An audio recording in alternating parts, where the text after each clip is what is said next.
We are 60 degrees at 93.5, 1590 WAKR. And indeed, it's time to go to film school. Film study professor Joe Fortunato joins us Fridays at this time. And Joe's going to take us back 35 years ago this week. This movie opened up in 1987, and what a blockbuster it was. Fatal Attraction. Joe, why don't you take it from there? Well, good morning, Ray. Good morning, everybody. And yeah, today we are celebrating, if that's the right word, the 35th anniversary of Fatal Attraction, starring Michael Douglas, Glenn Close, Ann Archer, directed by Adrian Lyne. This was a movie that was, as you mentioned, was a huge hit at the time. It became a pop culture phenomenon, being discussed on talk shows, news programs, whatnot.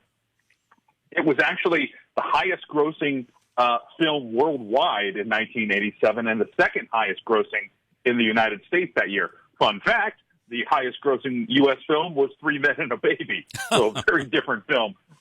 Moviegoers had choices, I guess, at that time. But it was a budget of $14 million, so it was a fairly low-budget film. It ended up grossing $156 million, so it was very profitable. Had 6 Oscar nominations, didn't win any, but it was looked at favorably by the Academy.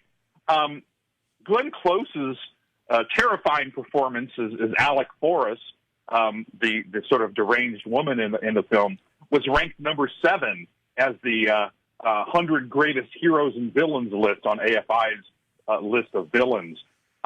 It had some interesting production stuff. The film originally was going to be, or was offered to directors John Carpenter and Brian De Palma, two very well thought of directors and very versed in sort of horror and suspense. They were offered to direct, but both backed out because they thought the story was too similar to a movie from 1971 called Play Misty for Me, who some of our listeners may remember. Glenn Close actually still has the knife that she used in the movie. It's hanging in her kitchen, and she likes to display it to guests that come to visit her. So there's some fun production stories there. When you look at Glenn Close in this role, it was very different for her. And why don't you get into that story, Joe, because the producers weren't sure if she was the one, but then after the test, they knew she was Alex. Yeah, and I'll get into casting here in just a second, but one thing that Glenn Close said in more recent times was that if she had really thought about it, she might not have played the character because she was kind of fearful that the film's popularity might contribute to mental health stigma, and so she kind of worried about that. So she might have rethought it at the time, but she ended up playing the role and playing it wonderfully. In fact, it kind of coined the term, and kind of gross, but a bunny boiler used to describe an obsessive woman that she played in the film. In fact, the original ending had her character Alex committing suicide, and Dan, the husband, being arrested for murder. And then it was changed because preview audiences didn't think that Alex was brought to justice. So the ending, that ending, by the way, still appears in a Japanese release, but of course it was changed to a more, and I'm using air quotes that you can't see on air, but satisfying resolution, at least for the audience. A number of people were supposed to, or were either auditioned or considered to play the role of Alex. Kirstie Alley, who was under consideration for the role, actually provided a tape to the producers of a woman who'd been stalking her husband, Parker Stevenson, at the time. And they kind of used some of that, and she didn't get the role, but they used some of that in the production. Elizabeth Shue was considered, but she was busy doing a film for Disney called Adventures in Babysitting. Sharon Stone actually auditioned for the role, but was passed over. Of course, she would later star famously with Michael Douglas in Basic Instinct. Sally Field was considered for the role, but turned it down because she didn't think her fans would accept her playing an antagonist. I kind of agree with her on that.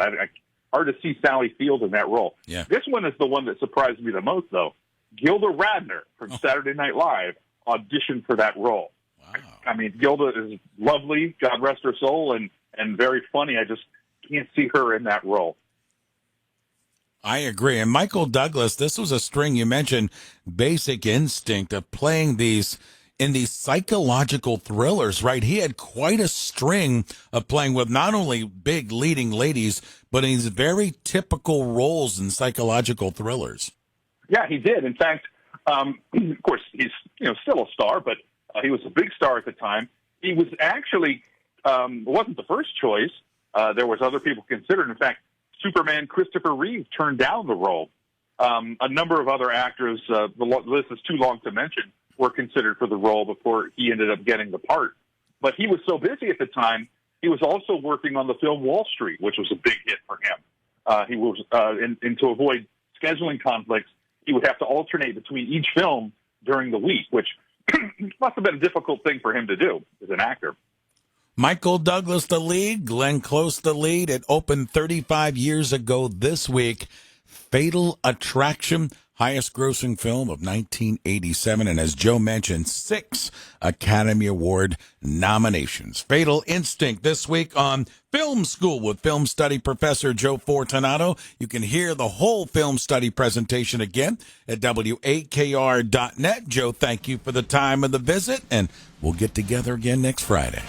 We'll see you next week, Ray. Goodbye, everybody. All right. Joe Fortunato joins us Friday mornings on the Ray Horner Morning Show. 22 minutes after 8 o'clock, 93.5, 1590 WAKR.